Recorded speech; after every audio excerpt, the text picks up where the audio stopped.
tentang Roh Kudus yang kali ini, karena dia punya ruangan yang begitu besar, saya membatasinya pada poin tentang Roh Kudus itu secara titik tekan. Saya berbicara tentang dia adalah pribadi.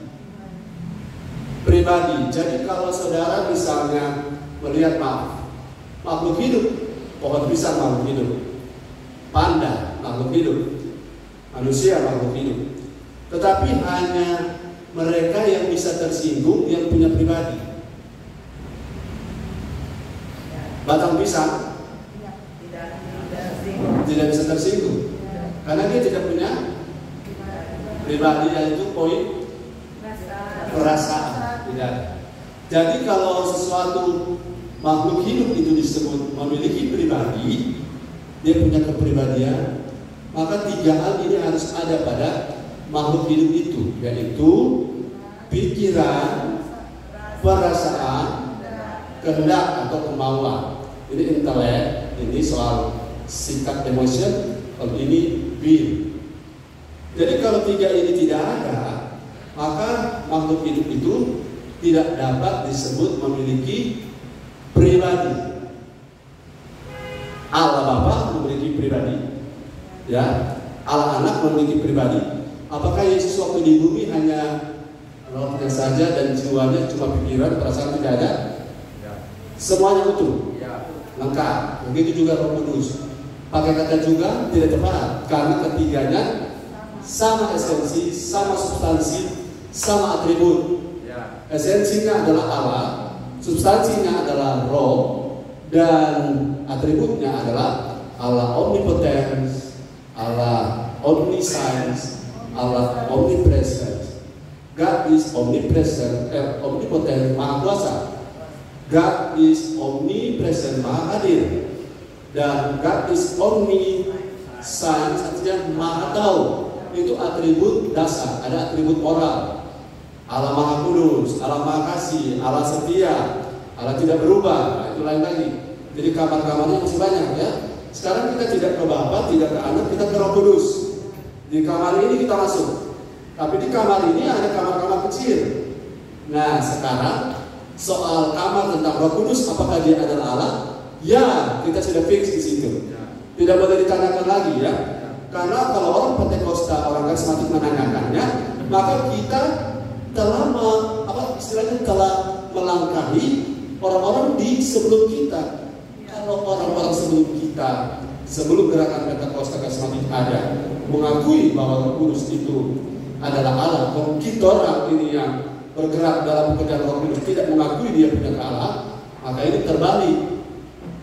Bagi kita Roh Kudus itu Allah, selesai, fix, tidak lagi dipertanyakan. Kalau dipertanyakan seperti Tritunggal, makanya ada banyak orang sampai ini sangat putus gara-gara mempertanyakan esensi Allah. Allah itu bukan kita. Allah bukan seperti kita yang bisa saudara pahami sekali paham semuanya. Tidak bisa, karena kalau kita paham tuntas tentang dia, maka dia bukan Allah.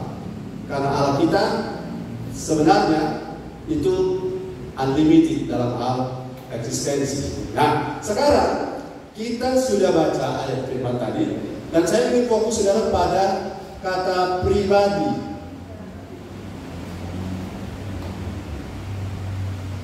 Jadi kalau pribadi berarti memiliki paling, tidak boleh bilang paling, memiliki tiga ini, yaitu pikiran. Pertanyaan, apakah Roh Kudus berpikir? Apakah Roh Kudus memiliki perasaan? Apakah Roh Kudus memiliki kemauan?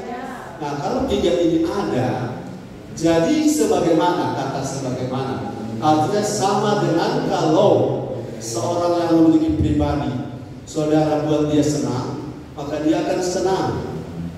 Nah, itu pribadi. Tapi batang pisang saudara tidak bisa membuat dia senang. Betul? Saudara bilang, batang pisang, I'm proud of you. Nama lain dari batang pisang, satu. Saya sama. Jadi batang pisang saudara tendang, saudara potong, saudara tidak siram, saudara tidak sapa, no problem. Karena dia bukan tidak memiliki sama seekor anjing. Jadi kalau kita paham ini konteks ini, maka kita akan ke depan, katakan ke depan, akan lebih tepat dalam memperlakukan Roh Kudus. Haleluya. Kalau kita bicara seperti lagu tadi, jamalah kami. Jamaah itu bukan seperti kabel strong terus begitu. Jamaah itu berarti yang jamaah kita adalah memiliki pribadi, sama seperti Bapak membentuk anaknya. Jadi bukan terbalas. Jadi kalau pemahaman kita Roh Kudus adalah benda, itu akibatnya. Roh Kudus bukan benda. Walaupun Roh Kudus itu kalau yang disebut dengan materi, sifatnya yang imaterial dan material. Imaterial itu yang tak kelihatan tetap materi juga. Ya, udara itu materi, tapi tak kelihatan. Tapi bisa dikumpul dalam balon. Ya, begitu esensi daripada Roh Kudus. Tetapi jangan sampai lupa, ini kesalahan beberapa beberapa orang yang memperlakukan Roh Kudus sama seperti, maaf saudara, Roh Kudus itu bukan kuda. Bukan kuda. Kuda maksudnya kita memperkuda dia dengan tidak melakukan apa-apa dan berharap semuanya dia kerjakan untuk kita. Oh, ada Roh Kudus kok, pasti Roh Kudus tolong. Tapi kita tidak mau berusaha, tidak mau dengar firman, tidak mau bangun hidup. Kemudian Roh Kudus sepertinya dipaksakan sebagai asisten kita, pembantu kita.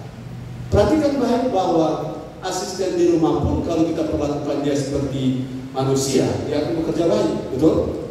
Tapi kalau kita anggap dia seperti angin lalu, dia akan bekerja tidak baik.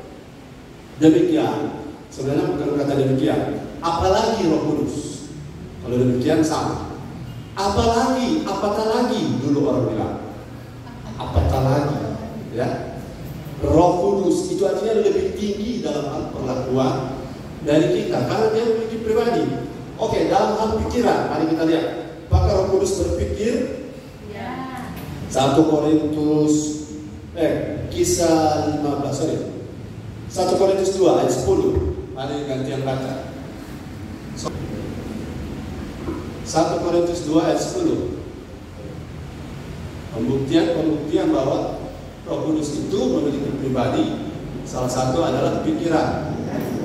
Firman Tuhan, karena kepada kita Allah telah menyatakannya oleh Roh, sebab Roh menyelidiki segala sesuatu, bahkan hal-hal yang tersembunyi dalam diri Allah.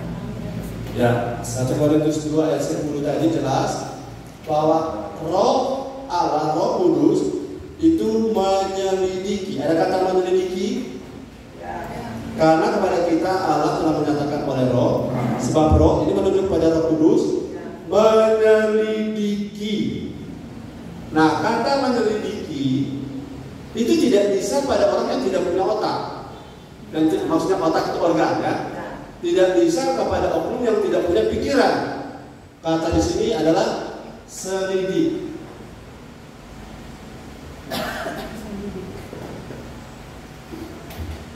Kalau orang tidak punya, seseorang tidak punya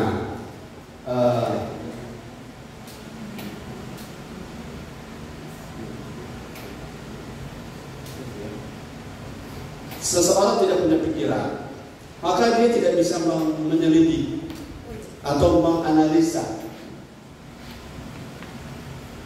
Saudara tidak bisa menyelidiki sesuatu kalau saudara tidak memiliki pikiran. Kita mencari tahu. Di mana area operasi mencari tahu? Operasional dari orang mencari tahu ada di pikiran. Akhirnya dia tahu.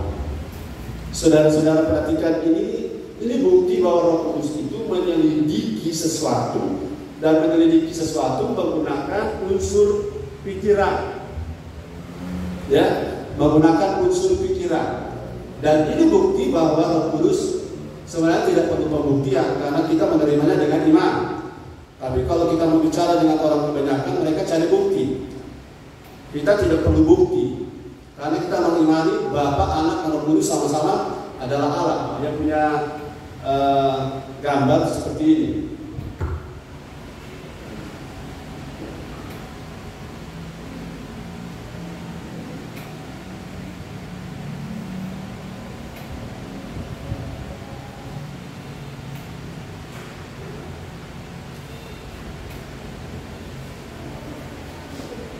Ketiga-tiganya adalah Allah. Tapi Bapa bukan anak, anak bukan Roh Kudus, dan Roh Kudus bukan Bapa. Nah, ketiga-tiganya ini, Bapak Ibu Saudara yang diberkati Tuhan, ini beroperasi karena ketiganya memiliki pribadi masing-masing, ya. Bapa memiliki pribadi, anak memiliki pribadi, Roh Kudus memiliki pribadi. Dan bagaimana mengerti itu jangan saudara paksa dengan otak saudara, ya. Karena sampai hari ini pembahasan Tritunggal belum tuntas. Karena nanti tuntas kalau di sorga. Jadi Roh Kudus itu karena dia memiliki pribadi, maka dia memiliki pikiran. Tapi kita tidak boleh mengatakan kalau tidak ada bukti berarti dia bukan pribadi. Roh Kudus itu pribadi, titik.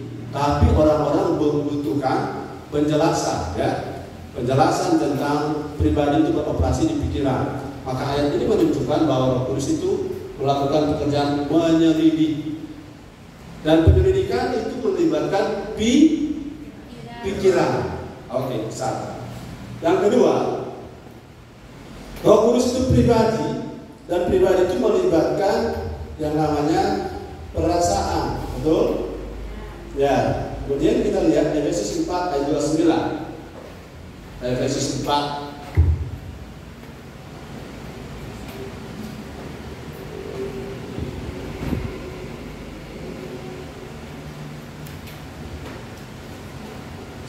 Efesus 4 ayat 29. Janganlah ada perkataan kotor keluar dari mulutmu, tetapi pakailah perkataan yang baik untuk membangun, di mana perlu, supaya mereka yang mendengarnya beroleh kasih karunia. Ayat 28 atau 30 yang mendukakan? 30, saudara tambah. Dan janganlah kamu mendukakan Roh Kudus Allah yang telah memeteraikan kamu menjelang hari penyelamatan. Ya. Jadi perasaan di sini, jangan kamu membuat Roh Kudus berduka, atau bahasa yang pakai S, sedih, atau bahasa lain pilu. Saudara-saudara, Roh Kudus memiliki perasaan. Bagaimana saudara pernah merasa sedih? Itu perasaan yang sama, bahkan lebih tinggi, lebih murni. Kita sedih karena kepentingan kita tidak tercapai. Tapi Roh Kudus punya sedih, sedihnya murni, bukan sedih seperti kita sayang diri, ya, sayang diri atau apa istilahnya, baper, mengasihani diri. Beda, ya. Kata sedih ini adalah kata antropopatisme, kata yang biasa digunakan pada kita menjelaskan tentang Allah, tapi tidak sepenuhnya seperti itu karena Allah tidak seperti kita sifatnya dalam hal kemurnian perasaan sedihnya. Nah, kalau saudara lihat ayat ini, ternyata Roh Kudus sebagai pribadi itu bisa merasa sedih, atau kata ayat itu berduka. Mari kita daftarkan apa-apa yang Roh Kudus telah dibuat berduka oleh karena tindakan saya dan tindakan saudara. Orang yang makin peka akan makin nangkap ini. Saudara, sekarang ini mari kita lebih tingkatkan kesadaran, bangkitkan kesadaran tentang Roh Kudus, ya. Sebab Roh Kudus ada dalam kita, katakan amin. Roh Kudus tidak datang dan pergi, tapi Roh Kudus bukan cuma stay, tapi dia dwell, D-W-E-L-L, dwell, bukan duel. Duel itu saling berantem. Dwell in us, tinggal dalam kita, tapi kesadaran kita tentang Dia yang perlu kita bangkitkan kembali. Katakan amin. Jadi kesadaran tentang tinggalnya Roh Kudus dalam kita sama seperti Kristus sudah dalam kita, sudah, ya, telah dalam kita. Roh Kudus juga telah dalam kita. Jadi kalau kita minta Dia jamah, bukan dalam pengertian Dia jauh kemudian Dia jamah kita dari jauh, tapi Roh Kudus ada dalam kita. Nah, dalam konteks bersedih, berduka, ini adalah cikal bakal nanti ujung paling puncaknya adalah melekat. Ujung paling puncak adalah melekat, atau mulai di kata mengabaikan, membuat sedih, membuat berduka. Akhirnya lama-lama sama seperti bahasa yang saya bilang kemarinnya, don't bite the hands that feed you. Jangan menggigit tangan orang yang memberikan kau makan. Lama-lama dia berduka, bersedih. Kemudian dia tidak lagi bersemangat memberi engkau makan. Roh Kudus punya pribadi, dia punya perasaan. Sekali lagi Roh Kudus jangan dipermudah. Dia menjadi alat kita. Tidak, dia adalah Allah. Saya tidak tahu kata juga di situ ya. Roh Kudus adalah Allah. Dan secara spesifik saya sedang terang, Roh Kudus itu memiliki pribadi. Dan pribadi artinya dia berpikir tentang saudara. Dan dia juga merasa tentang apa yang kita buat kepadanya. Perhatikan, apa yang kita buat berdampak pada Roh Kudus. Haleluya. Kalau saudara berdiri di tepi jalan ada pohon akasia atau pohon turi atau pohon beringin, ya, saudara marah-marah, pohon tidak bilang begini, "Lah, kok marah-marah?" Tidak kan? Tapi kalau ada orang di samping, kalau marah-marah, orang di samping, "Jadi, apa marah-marah ke kita?" Karena orang yang memiliki perasaan ada memiliki interaksi. Katakan interaksi. Kalau saudara ada di sebuah di atas batu barang mati, saudara boleh bicara apa saja. Tapi kalau saudara ada di samping, misalnya ada di samping kasir, kalau bicara lama-lama tuh kasir topi dan DP. Karena apa? Orang yang punya pribadi punya perasaan. Setuju dengan saya? Katakan amin. Amin. Saudara setuju tidak setuju tetap sama.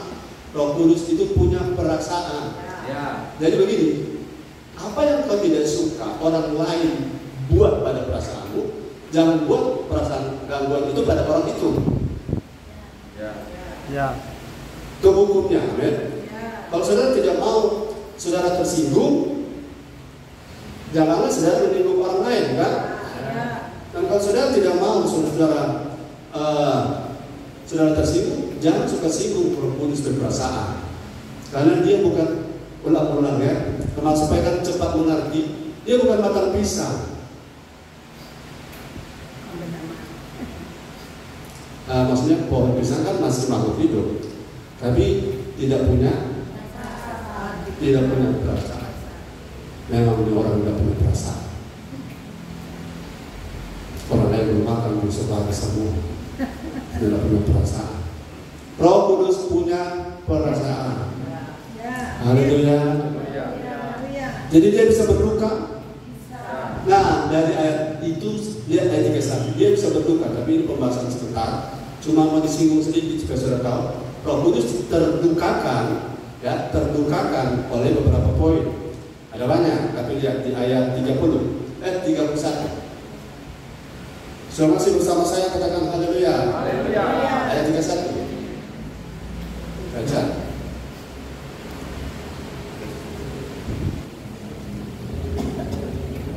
Segala kepahitan, kegeraman, kemarahan, pertikaian dan fitnah dapat dibuang dari antara kamu. Demikianlah segala kejahatan. Jadi kalau saudara mau cari daftar pendek, daftar panjangnya ada di Markus 7, 2 Timotius 3 ayat 1.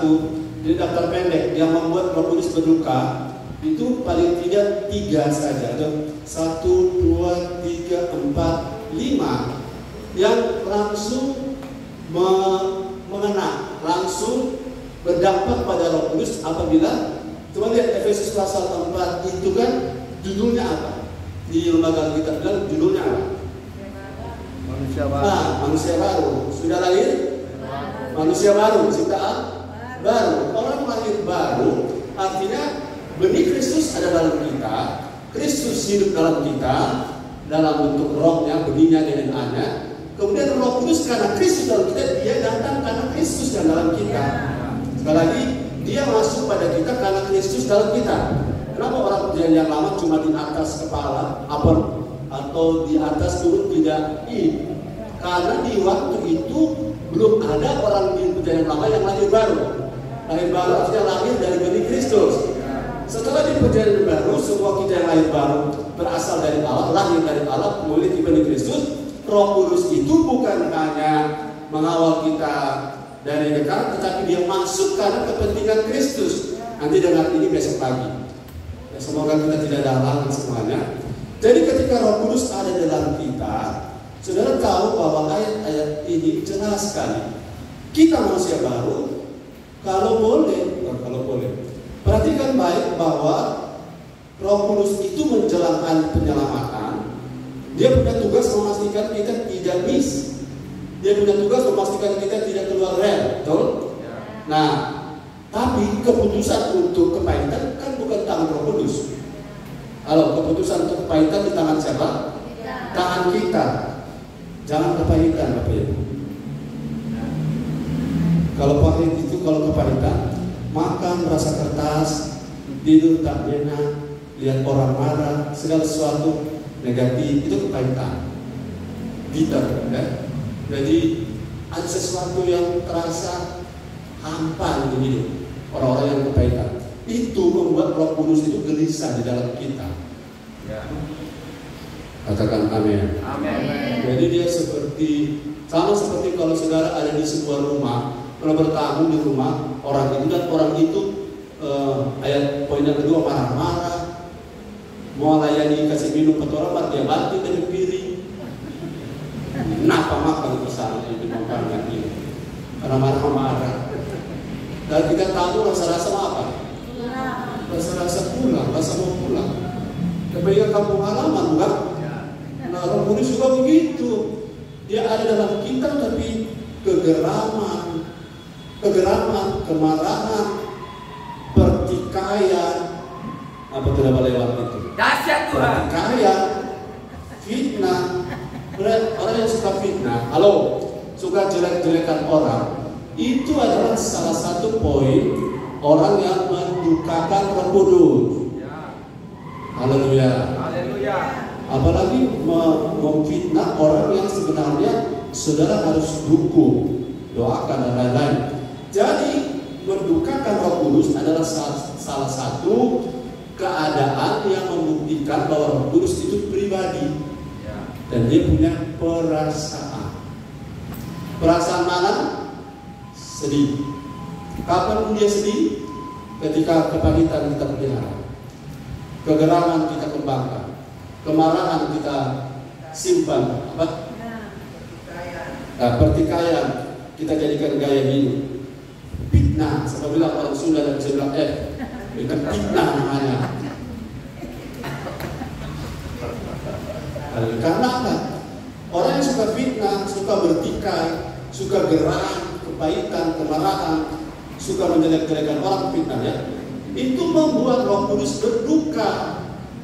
Dan saudara, saya tanya, kalau saudara lagi berduka, bersemangat tak saudara pergi mandi pantai? Tidak. Rata-rata Bapak semua kalau lagi berduka, semua acara berhenti gara-gara berduka, betul? Lagi berduka, betul di mall. Lagi berduka begini kan ajak aja bikin mall. Lagi berduka begini mana mau ajak mandi pantai.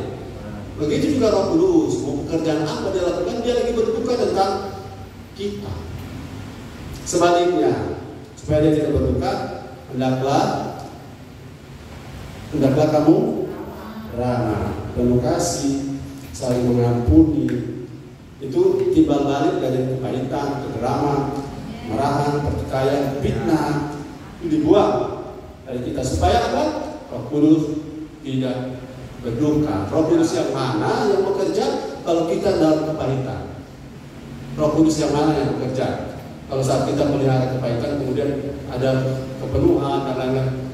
Kepahitan membuat kepenuhan kita sebenarnya adalah sesuatu yang kamuflase. Lepaskan pengampunan. Lepaskan pengampunan, karena saudara harus tahu bahwa saudara juga diampuni karena kasih karunia. Kalau Bapa di sorga tidak ampuni kita, tidak ada yang bisa diterima di kerajaan sorga. Jadi ampuni orang, karena itu akan membuat saudara, membuat Roh Kudus bersuka cita. Haleluya. Mari cara membuat Roh Kudus bersuka cita. Caranya ampuni kesalahan orang. Katakan haleluya. Oke, yang ketiga, ini saya berusaha untuk tidak banyak waktu dipakai. Kemudian Kisah 15:28. Ini soal pribadi.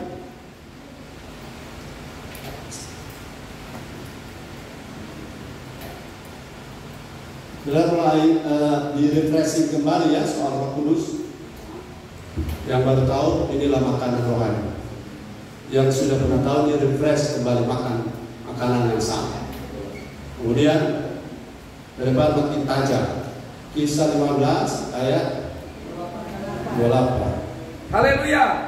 Firman Tuhan, sebab adalah keputusan Roh Kudus dan keputusan kami, supaya kepada kamu jangan ditanggungkan lebih banyak beban daripada yang perlu ini. Keputusan siapa? Roh Kudus. Roh Kudus bisa ambil keputusan. Orang punya keputusan itu karena punya kehendak. Saya putuskan untuk apa? Kita orang berputus. Itu keputusan, loh. Keputusan. Keputusan adalah ekspresi daripada kehendak Roh Kudus. Atau bahasa begini, saya putuskan, saya tidak lagi mau mengingatkan orang ini. Itu Roh Kudus punya keputusan. Saya tidak lagi mau menuntun orang ini. Dan itu akan menjadi cikal bakal kita sampai pada level kita bisa kehilangan keselamatan. Karena kita terbiasa mengabaikan Roh Kudus. Dan akhirnya Roh Kudus memutuskan sesuatu. Dan kalau Roh Kudus memutuskan sesuatu, ini yang disebut orang sering bilang, bisa ada orang kehilangan keselamatan? Bisa. Kapan? Dia murtad. Nah, murtad tidak terjadi dalam semalam. Katakan murtad tidak terjadi dalam semalam. Jadi maksudnya begini, dimulai dari terbiasa menundukkan, mengabaikan, menyepelekan. Roh Kudus kan punya tugas untuk mengingatkan kita. Nah, dia ingatkan. Saya beri sebuah ilustrasi. Ada sebuah rumah dengan seekor anjing herder. Yang anjing herder itu setiap kali ada penjahat, dia menggonggong. Tapi sudah jangan bilang nih Roh Kudus sama dengan titik-titik. Ini cuma ilustrasi. Setiap kali dia menggonggong, tuan rumahnya ambil pentungan, ditoki, tok, dia. Menggonggong lagi, dia toki, tok, dia. Karena Roh Kudus bekerja di hati nurani kita, bukan? Yang menegur kita hati roh kita, dan Roh Kudus bekerja sama menegur kita. Kalau kita selalu toki, kemudian satu waktu pencuri yang sebenarnya sudah masuk, tentu maaf yang tadi penjaga tidak lagi menggonggong. Anjing tadi tidak lagi menggonggong. Kemudian tuan rumah setiap anak menggonggong. Dia bisa balas bagaimana? Dia punya bahasa. Bagaimana kita menggonggong? Selama ini kita setiap kali kita menggonggong dapat toki. Jadi untuk apa kita menggonggong? Itu yang menurut by the hands that feed you. Kita oleh Roh Kudus diingatkan. Halo, kalau Roh Kudus sudah tidak ingatkan, kita sudah lama sesat. Kita sudah lama tinggalkan Tuhan. Kita sudah lama hilang. Nah, Roh Kudus dalam kita yang mengingatkan kita. Dia memutuskan untuk apa? Sesuatu yang diputuskan karena dia telah pertimbangkan di pikiran. Dia telah merasa bahwa seseorang tidak menghargai dia, dan dia bisa putuskan, saya tidak lagi mengingatkan dia. Dan ini akan cikal bakal orang bisa sampai. Jadi sampai di sini Roh Kudus adalah pribadi, supaya saudara tahu dia punya pikiran dari bukti ini, dia punya perasaan dari perasaan sedih ini, dia punya kehendak dari keputusan yang diambil. Ini membuktikan bahwa saudara tidak boleh melupakan bahwa Roh Kudus itu adalah pribadi. Pribadi dalam pengertian apa? Dia tidak bisa saudara anggap dia tidak berpikir tentang kita. Kedua, saudara jangan anggap bahwa dia tidak berpikir tentang kita, perasaan tentang kita. Ketiga, jangan saudara lupa bahwa dia bisa mengambil keputusan tentang kita. Katakan amin. Jadi selanjutnya, karena kita sudah tahu dia pribadi, dalam 10-20 menit ini saya berusaha, kalau kita sudah tahu dia pribadi, apa yang harus kita kerjakan? Apa yang harus kita buat? Yang pertama, Karena dia adalah pribadi. Yang pertama adalah diulang lagi tadi ya. Ini adalah penjelasan umum, dan karena dia adalah pribadi, maka perintah Tuhan apa?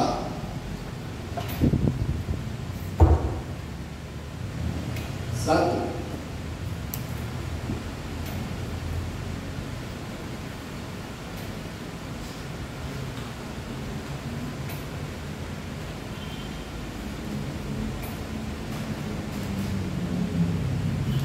jangan mendukakan Kudus.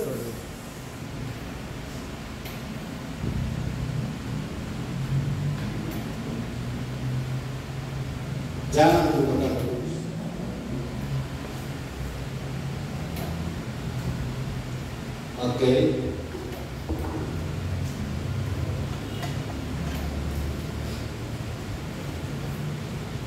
Saudara tahu dia pribadi, maka konsekuensinya setelah kita tahu dia pribadi atau kita refresh dia adalah pribadi, maka yang pertama adalah jangan melupakan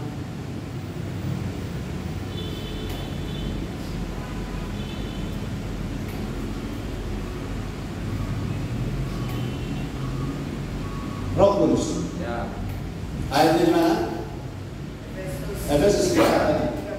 Efesus 4 ayat 30. Jelas sekali ya.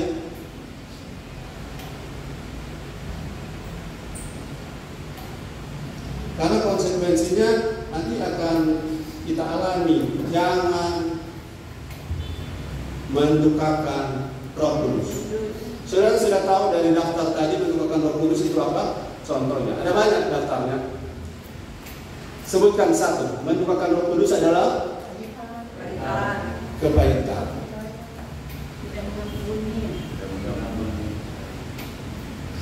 Menurut penelitian di klinik Mayo, Amerika Serikat, bahwa 70% orang sakit kanker karena kepahitan.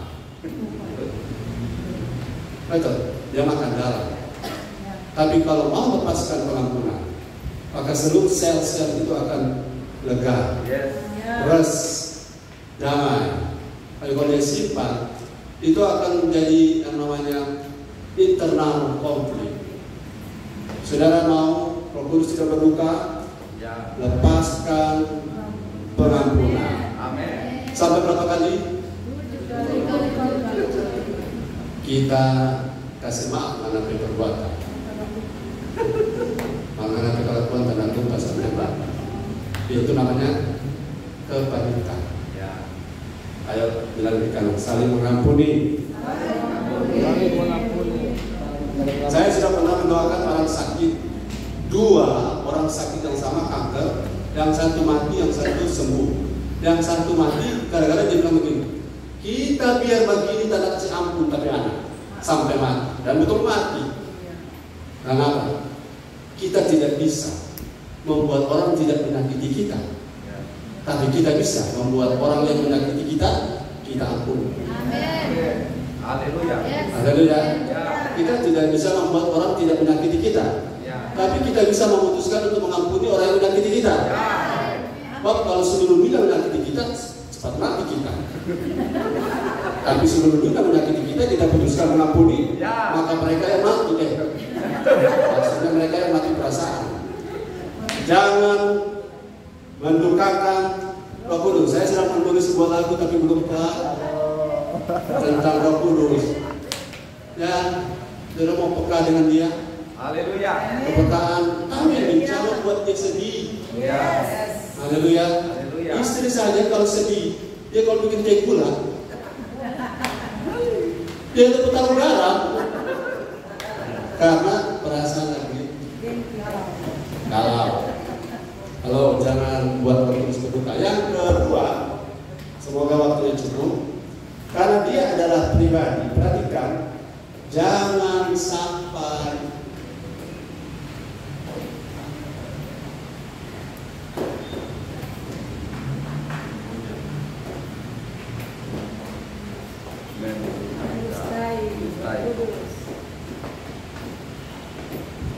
Orang bisa mendustai Roh Kudus? Karena pribadi bisa. Saudara hati-hati jangan ada saudara baca buku, ada buku teologi yang teman saya salah baca, salah mengerti. Dia punya kemampuan bahasa Indonesia kan terbatas. Itu judul buku itu begini, Roh Kudus. Baru di poin salah satu pembahasan subpoin ada tulis Roh Kudus itu dapat didukakan, dapat disangkal. Oh, berarti Roh Kudus boleh kalau didukakan kan? Ini ada bicara soal potensi, bukan soal perintah. Ini ada tulis begini, dapat. Memang kita mau tahu dengan otaknya. Waktu sekolah dan lulus bahasa Indonesia, dapat artinya pohon ini dapat dipanjang, betul? Pohon ini dapat ditebang, tapi bukan disuruh tebang. Paham? Roh Kudus dapat didukakan karena dia punya potensi, karena dia punya pribadi. Maksudnya kalau dia batang pisang nggak bisa, tapi karena dia pribadi dapat. Tapi bukan perintah, karena dia dapat ayo. Itu yang teman saya bilang, di orang dia sekolah di mana? Betul, sekarang dia kepala. Kalau sudah tulis dapat kok. Ya tapi bukan itu maksudnya, bukan perintah. Kamu silakan. Itu cuma menyatakan kemungkinan possibility bahwa dia bisa karena dia memiliki pribadi, bukan perintah kamu bukakan dia atau jangan kamu mendustai dia. Karena Roh Kudus bisa didustai. Dia cuma ambil dulu bisa didustai. Oh bisa mendustai. Salah bro. Kursus ulang bahasa Indonesia. Baptis ulang itu Pak. Jam khusus baptis ulang. Ya. Oke, jadi jangan mendustai Roh Kudus. Kisah 5 ayat 1-5. Supaya ayatnya ada, sudah tahu. Oh, raja berdusta pada Roh Kudus. Oh, so tahu cerita. Ananias dan Safira. Tidak perlu baca karena ayatnya panjang, tapi kita simpulkan. Betulkah uang yang kamu jual tanah itu seharga sekian? Lalu kamu membawanya ke kaki rasul-rasul. Sudah sepakat bahwa dulu bahwa kalau tanah 1 M itu bawa utuh-utuh ke kaki rasul-rasul. Bahwa rasul-rasul bagi sama rata ke seluruh anggota jemaat. Ya waktu itu belum banyak. 4 orang masih boleh. Misalnya satu saat dapat 100 M, bagi rata, haleluya. Waktu yang jarang masak begitu, oh cuma masak kita. Nah itu perlu disortir lembaran 1, lembaran 2, lembaran 3, dan lembaran kertas putih. Karena 6 bulan sudah tidak dapat 1 M. Jadi ketika orang mendustai Roh Kudus, orang pikir kan bisa. Kisah 5 ayat berapa itu supaya konfirmasi? Ayat berapa? 3. Silakan baca.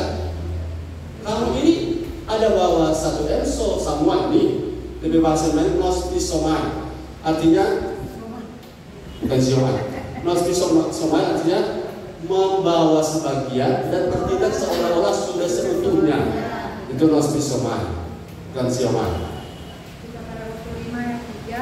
Tapi Petrus berkata, Ananias, mengapa hatimu dikuasai iblis? Ya. Sehingga engkau mendustai Roh Kudus dan menahan sebagian daripada hasil penjualan tanah itu. Kamu bukan mendustai manusia. Kamu mendustai Roh Kudus yang adalah Allah. Jadi Roh Kudus bisa didustai? Bukan boleh. Apa beda kata boleh dan bisa? Bisa soal kemampuan. Boleh soal izin. Makanya tadi bilang beda kata boleh dan dapat dan boleh dan bisa. Ya, kamu boleh mendustai Roh Kudus? Tidak boleh. Tapi kamu bisa? Bisa kalau kamu memilih jalan yang salah. Angkat? Ini ada sarjana sastra. Cuma saya kalau tidak ada sastra Indonesia. Saya dulu mau masuk sastra Indonesia, tapi tidak diterima karena kita masuk salah fakultas. Saya ingin saudara perhatikan. Karena dia pribadi, jangan mendustai Roh Kudus. Roh Kudus tahu yang kau beri itu sudah utuh atau masih ada kontakan sebagian, itu Roh Kudus tahu. Karena ini dia Allah omni, bukan omni saya. Kalau potensi soal memutar tombol leher itu potensi. Tapi soal sains dia tahu apa yang kita berbuat. Kita tidak boleh mendustai Roh Kudus. Karena mendustai Bapa sama hukumannya dengan mendustai anak. Bahkan kalau saudara menghujat Bapa masih ada ampun, menghujat anak masih ada ampun, menghujat Roh Kudus nggak ada ampun. Kenapa nggak ada ampun? Kalau Bapa masih Yesus mau ketawa, Bapa kasih kita dulu berdoa jadi sama dengan orang. Kalau Yesus yang hukum kita, Roh Kudus masih kita nanti tolong dia. Wah, kalau soal Roh Kudus ya ada bantu Roh Kudus kan setelahnya. Betul. Jadi kalau menghujat Roh Kudus berbahaya. Yang ketiga,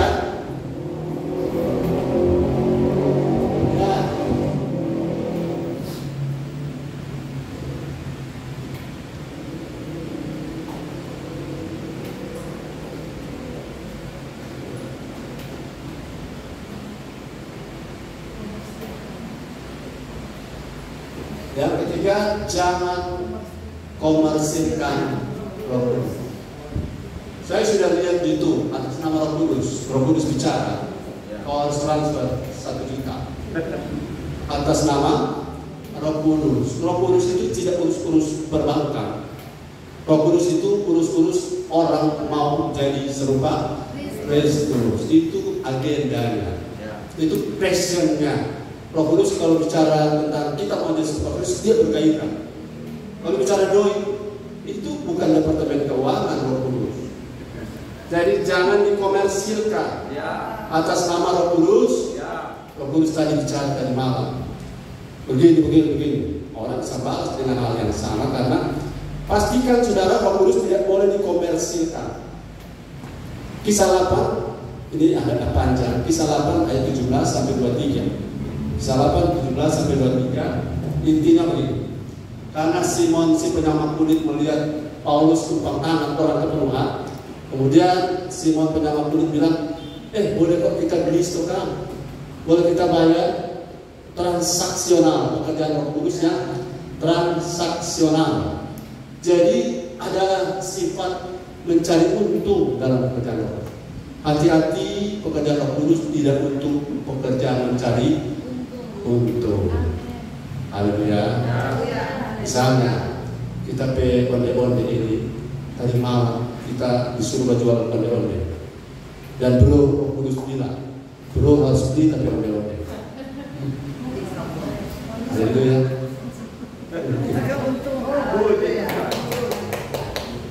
Jadi Roh Kudus bukan urusan onde-onde. Jangan dikomersilkan maksudnya. Kemudian Petrus bilang apa? Hei Simon, binasa engkau dengan uang. Kalau kamu pikir Roh Kudus bisa dibeli, ayo tumpang di tangan saya supaya saya bisa dipakai Tuhan, supaya berkat melimpah. Itu komersil. Berkat akan datang dengan sendirinya. Katakan amin. Kalau kita kejar perkenanan. Tapi kalau kita jadikan Roh Kudus sebagai sebuah jembatan untuk diberkati, kita salah. Salah karena Roh Kudus tidak bisa dikomersilkan. Jadi kalau ada orang atas nama Roh Kudus sudah jadi takut kalau dia bilang Roh Kudus bilang mesti kasih doi, dan jadi takut. Sekarang tidak takut karena kita tahu Roh Kudus tidak urus dolar. Haleluya. Tapi kalau saudara memberi, Roh Kudus gerakan tanpa dia minta, itu asli. Lagi, Roh Kudus gerakan saudara tanpa orang itu minta, kalau beri itu asli. Tapi kalau dia pakai atas nama Roh Kudus meminta, itu palsu. Karena Roh Kudus tidak bisa dikomersilkan. Sama dengan saudara punya papa mama. Pak, kita mau makan. Mama yang mau masak nasi, kita bayar berapa di nasi, Pak? Mama bilang, kira mau makan nasi ini dia bayar. Makan sudah, amin. Yang penting kan apa dia? Bersebuah sesuatu. Tapi mama ini ada bikin babi putar, bukan untuk bayar rumah. Silakan untuk makan. Jangan komersilkan yang namanya pekerjaan pelayanan roh. Setuju dengan saya bilang amin. Kemudian yang keempat,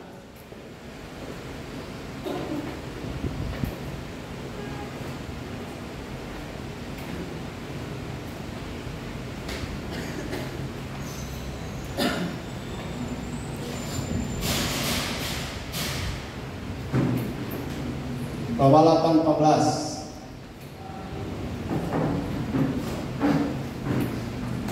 Roma 8:14 silakan. Kalau saudara tahu dia pribadi, yang keempat ini silakan. Semua orang yang dipimpin Roh Allah adalah anak Allah. Haleluya. Haleluya. Roh Kudus punya fungsi adalah menuntun, memimpin, mengarahkan kita sampai kita jadi dewasa. Kalau kata anak Allah itu anak yang dewasa. Uwios. Lihat ya. Kata anak Allah, semua orang yang dipimpin oleh Roh Allah adalah anak Allah. Tapi kita tidak boleh abaikan. Ingat bahwa dia tidak menuntun kita untuk mengejar urapan saja. Dia tidak menuntun kita untuk mengejar berkat. Dia tidak menuntun kita untuk sukses saja. Pakai kata saja, selalu satu paket. Kalau Roh Kudus tuntun hidupmu, asal tidak akan berhasil.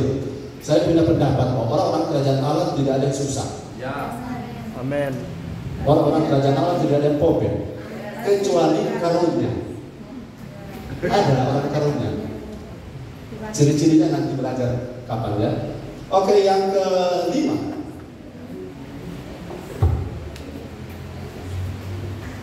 Karena dia pribadi, maka saudara-saudara perhatikan, jangan dituliskan.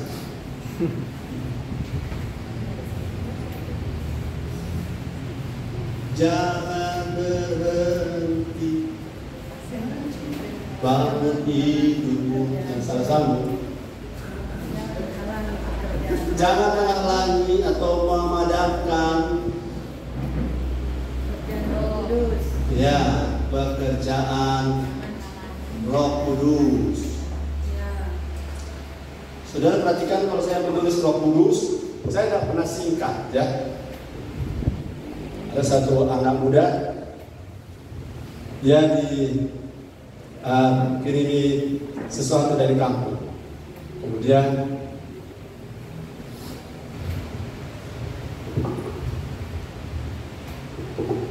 ini untuk kamu, bapaknya tulis surat. Yang ini untuk YEB. Siapa yang YEB? Untuk yang maha besar.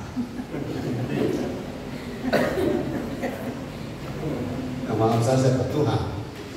Selalu belajarlah kalau menulis tentang Tuhan, Roh Kudus, Yesus, jangan tulis huruf kecil pada depan, karena orang biasa saja, misalnya Billy Graham, dia besar. Kalau Yesus jangan taruh dia kecil, walaupun mungkin kalau cepat faktor umur, nanti harus selalu diedit kalau Tuhan punya nama. Amin. Jadi Roh Kudus jangan disingkat RK. Itu di rumah kopi. Ayatnya 1 Tesalonika pasal, silakan acak bacanya. 1 Tesalonika ayat yang pasal 5 ayat 19-20.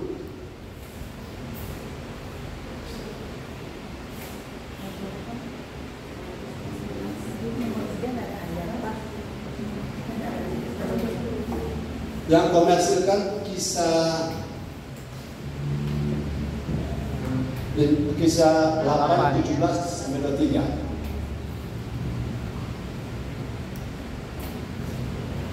Jangan halangi, adamkan pekerjaan Roh. 1 Tesalonika 5:19-20. 1 Tesalonika 5:19-20. Janganlah padamkan roh dan janganlah Anda pernah membuat. Jangan padamkan roh. Sudah tahu padamnya roh berhubungan dengan Roh Kudus berduka.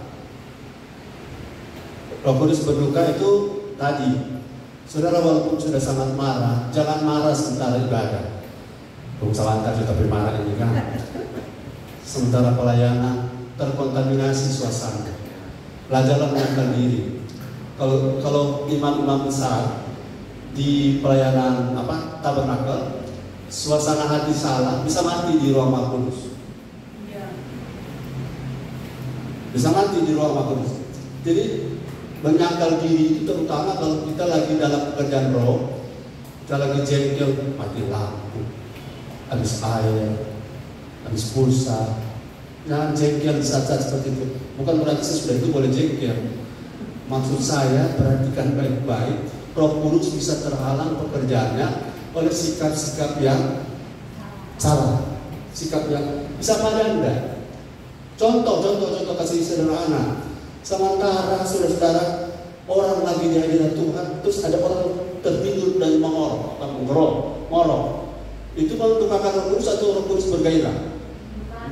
Mendukakan. Itu sederhana.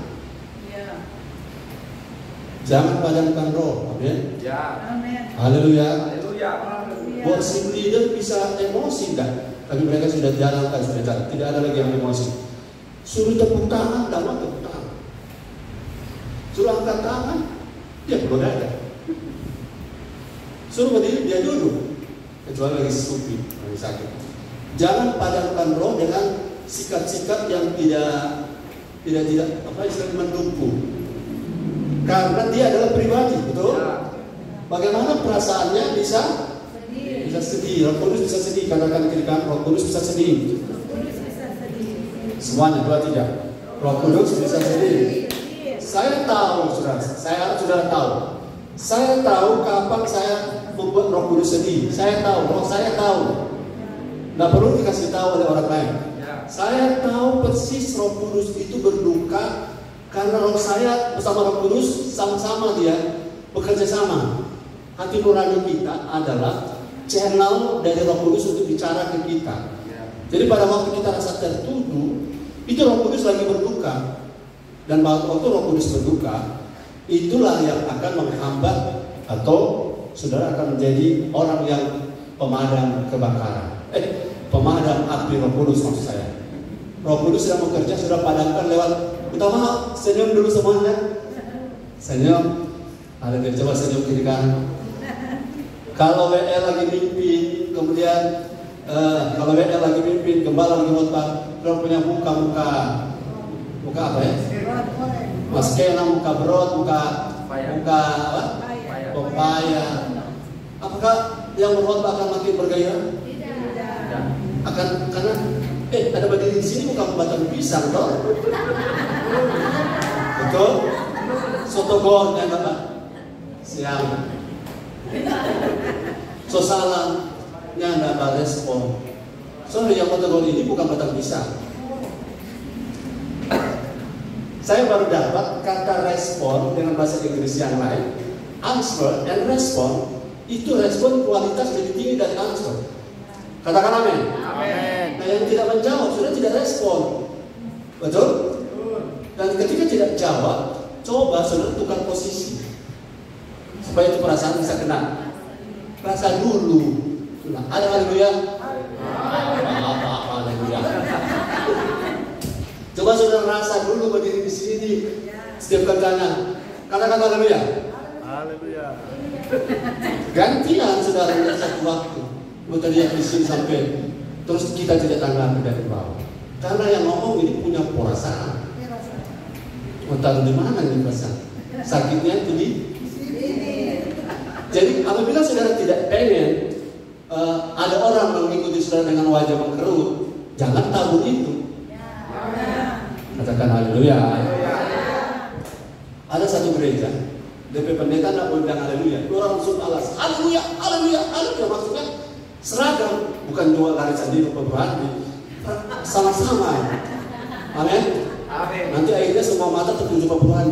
Mata harus tertuju pada Kristus. Ya. Semua mesti sama. Ya. Jangan sudah berpikir, ya Andi coba, ya Andi coba. No, kita ini sama. Ya. Katakan amin. Amin. Sudah tidak respon. Dahsyat Tuhan. Sementara saudara di sini setiap kali sudah bicara sudah minta respon, itu tidak Adil. adil. Kalau saudara memasak, saudara suka orang makan, bukan? Ya. Saudara tanya sedang, orang pasti akan jawab karena terjaga atau punya perasaan. Ada yang kali garam serta lebih.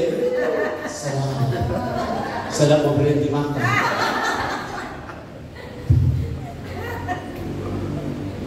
Keberapa? Nah, jangan karena dia adalah pribadi. Perhatikan, jangan kita menghina Roh Kudus. Ini soal lebih tajam lagi ya. Jangan apa? Menghina. Saya harap saudara tidak terjebak di sini ya. Ibrani pasal 10 29 dan 39. Silakan baca yang mau baca. 29 atau 39, ini ada kena ayat sih. Katakan haleluya. Haleluya. Dan 10 ayat 29. Ya.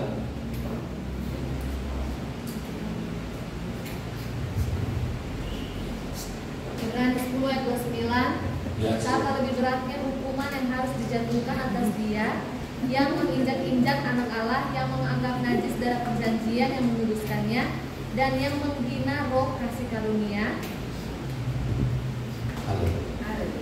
Jangan menghina. Menghina itu bagaimana? Apa itu Roh Kudus? Roh Kudus. Ini Roh Kudus. Orang dipimpin Roh Kudus bisa keliru, tapi tidak bisa sesat. Ya. Ulang. Orang dipimpin Roh Kudus bisa keliru. Keliru misalnya salah sebut, salah bilang, atau salah ayat. Jangan kalau sudah dipimpin Roh Kudus, tidak mungkin salah ayat, salah sebut. Itu bukan itu. Tapi orang dipimpin Roh Kudus tidak bisa sesat. Nah, sesat kan adalah satu perjalanan panjang. Tapi keliru bisa sesaat. Jadi kalau saudara pekerjaan Roh Kudus, jangan sampai ada orang bilang, apa itu hadirat, apa itu urapan. Hati-hati, ini cikal bakal level 6 mengarah kepada memuja.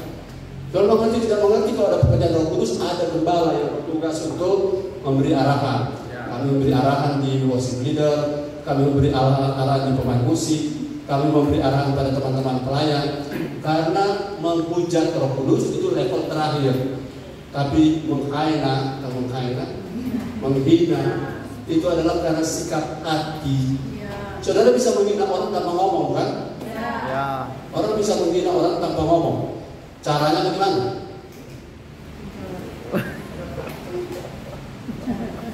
Saudara punya sikap, cara ekspresi wajah, orang tahu saudara lagi menghina. Ya. Haleluya. Haleluya. Jangan menghina Roh Kudus. Kalau mengerti tidak mengerti, kalau orang membahasa roh, ada karunia membedakan roh. Ada karunia menafsir bahasa roh. Jangan buru-buru. Jangan buru-buru karena saudara memiliki gembala yang bisa memanggil perorangan, seri, bisa tanya begini. Dan jangan sembarangan mendiskreditkan pekerjaan roh. Karena itu nenek bilang itu berbahaya. Yang terakhir, ini yang jangan pernah terjadi.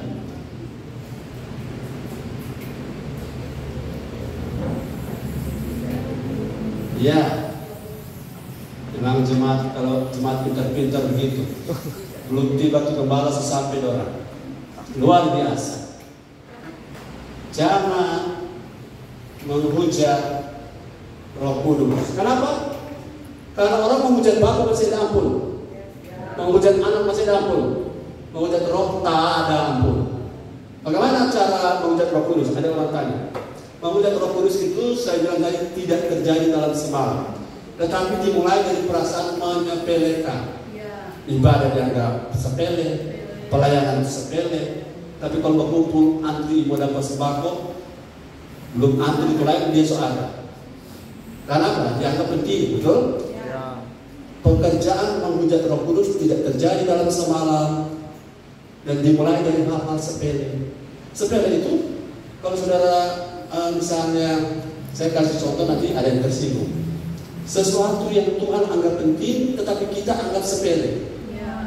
Apa itu? Banyak. Sesuatu yang bagi Tuhan serius, bagi kita biasa saja. Apalagi boleh orang mati. Sesuatu yang Tuhan anggap penting, dianggap sepele. Itu cikal bakal. Lama-lama kan Roh Kudus punya tugas mengingatkan kita. Nanti besok itu bagian yang lain kalau Tuhan berkenan. Roh Kudus punya tugas mengingatkan kita ke hati nurani kita. Hati nurani kita bekerja di pikiran kita, perasaan dan kehendak. Kita internal konflik, tak begini, tak begini. Tapi kalau kita mau dituntut oleh Roh Kudus, kita mesti ikuti Roh Kudus, bukan mengikuti kata hati. Katakan amin. Nah, kata hati itu orang di luar Tuhan dengan orang dalam Tuhan sebenarnya sama. baik, tapi baik belum tentu benar. Ya. Katakan amin. Amin. Orang di luar Tuhan dan orang dalam Tuhan hati nuraninya baik, tapi baik belum tentu benar. Sebab yang benar adalah firman, adalah kebenaran. Saya tidak mencuri, ya, karena tidak ada kesempatan. Tidak mencuri kan baik, tapi saya tidak mencuri karena tidak ada kesempatan. Yang benar adalah walaupun ada kesempatan, saya tidak mencuri. Itu baru benar. Setuju dengan saya, katakan amin. Amin. Jadi jangan menghujat Roh Kudus karena Markus pasal 3 ayat 9. Mohon bantuan, banyak ayatnya tapi 3:9. Saya ingin jelaskan sedikit sebelum karena waktu saya habis tentang menghujat Roh Kudus. 9.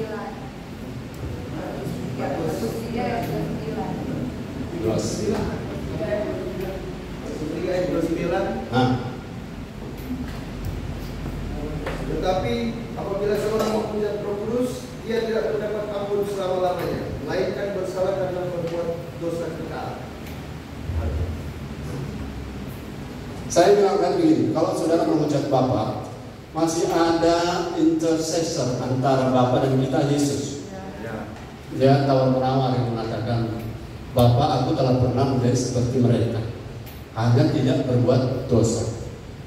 Kalau saudara menghujat Yesus, saudara masih ada Roh Kudus yang akan bekerja untuk membuat saudara sadar. Tidak ada orang yang bisa mengaku Yesus adalah Tuhan kalau bukan oleh Roh Kudus, dan tidak ada orang yang bisa mengatakan terkutuklah Yesus kalau bukan sesuatu yang kontra Roh Kudus, betul? Jadi ketika saudara menghujat, ketika bukan saudara, ketika orang tertentu menghujat Roh Kudus, saya bilang tadi itu tidak terjadi dalam semalam. Dimulai dari 2 hal sederhana tadi. Yang pertama adalah dimulai dari membiasakan diri menganggap apa yang Tuhan anggap penting itu sepele. Nanti saudara akan merasa karena dia akan naik level. Mulai dari menganggap sepele, mulai mengabaikan. Dan kalau mulai mengabaikan, mulai mendukakan. Dan kalau mulai mendukakan, mulai mendustai. Mendustai itu begini, sebenarnya kita boleh, karena kita tidak mau, kita putar cerita. Itu mendustai. Dan Roh Kudus tahu. Setuju dengan saya, katakan amin. Kita tidak boleh karena tapi kelapa pada rumu. Rumu di mana? Di pas di rumah, padahal sebelah rumah. Jadi itu tidak tepat toh. Tapi itu sudah naik level. Kalau orang bisa menghujat, titik akhirnya dia akan menolak Yesus. Dan di situ Yesus yang bagi kita lahir baru itu yang disebut murtad. Setelah murtad artinya total dari awal sampai akhir menutup diri bagi Roh Kudus untuk kita berpusat pada Kristus. Itu murtad. Sebaliknya dari awal sampai akhir walaupun mungkin salah-salah masih ada miss, tapi kita terus buka hati bagi Roh Kudus sampai kita serupa Kristus. Itu lawan dari murtad. Karena pada waktu kita ikuti Roh Kudus punya pekerjaan dengan 7 poin ini, jangan dukakan dia, katakan amin. Jangan dustai dia, katakan amin. Jangan komersilkan Roh Kudus, katakan amin. Jangan abaikan tuntunannya, katakan amin. Jangan halangi dan padamkan pekerjaan Roh Kudus, katakan amin. Dan jangan menghina pekerjaan Roh Kudus. Dan jangan menghujat Roh Kudus. Karena dia pribadi. Sebagaimana saudara tersinggung, dia juga. Bagaimana saudara merasa butuh dihormati, dia juga. Bagaimana saudara merasa senang kalau orang menganggap saudara penting, dia juga. Kata juga Tuhan lebih tinggi. Kalau saudara tidak hargai orang, Tuhan tidak bisa harap orang hargai kita, betul? Kalau kita tidak bisa hargai ibadah kita sendiri, siapa lagi yang menghargai ibadah kita? Kecuali kita, katakan amin. Jadi kalau kita tidak hormat Roh Kudus, siapa lagi yang menghormati Roh Kudus kita? Kalau bukan kita, katakan amin. Bagaimana aplikasi praktisnya? Kita ketemu lagi pada kesempatan yang akan datang. Tuhan Yesus memberkati. Shalom.